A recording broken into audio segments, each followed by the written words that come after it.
The future is digital, and the Indian government knows this very well, which is why it is pushing to make digital payments easier and quicker. And this has also helped the Indian e-commerce market boom.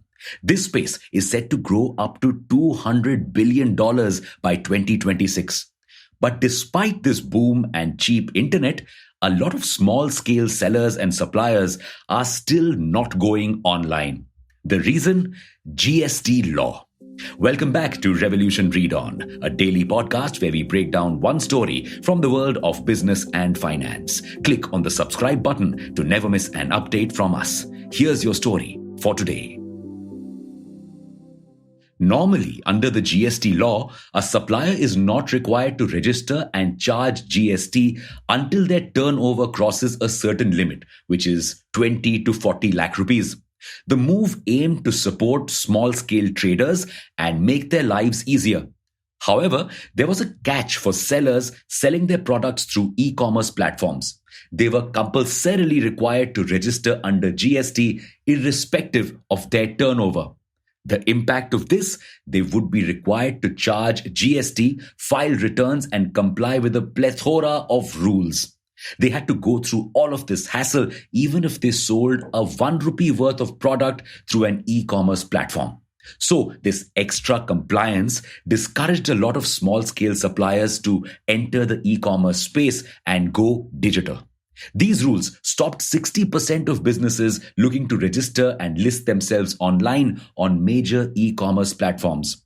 What's more, 5 crore MSMEs who want to sell online are currently unable to do so because of the GST requirements. So why isn't the government doing anything? Well, it is now.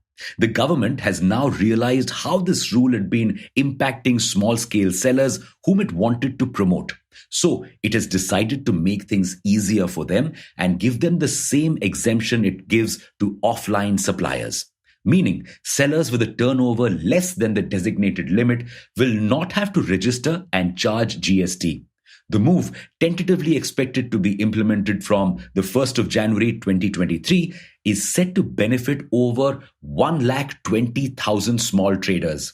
This comes as the government has launched the Open Network for Digital Commerce. What's that, you ask? ONDC is kind of like the government's version of a super app. After it is launched, you can just use one app to browse products from Flipkart, Amazon, Zomato, Grofers, and all the other apps.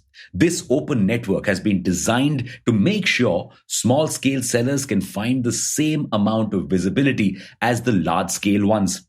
You see, apps like Flipkart and Amazon run a very tight ship and often don't allow a lot of small sellers and stores to register on their platform. So you can't find them and order from them.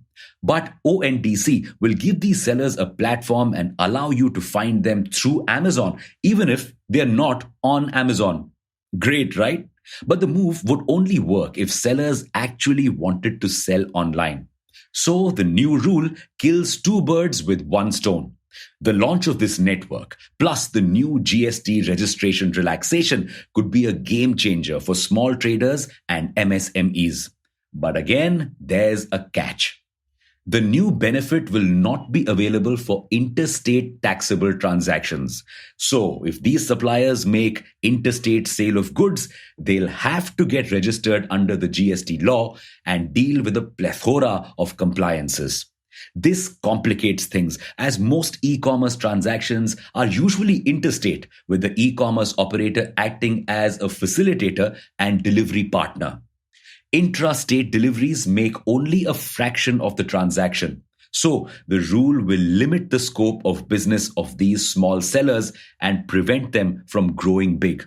Further, since it will be difficult for government to track whether any small-scale supplier has crossed the threshold level, it is expected that this will only elevate the reporting risk of e-commerce players who need to be ready with appropriate infrastructure to meet such reporting requirements. So the move solved one problem but has created another. While some small sellers who just want to gain more visibility in their state may welcome the move, it is yet to be seen how the rest of the industry responds to this move and if it will actually bring about a momentous change. Thank you for listening in. We hope you found this episode informative. We'll be back with more soon.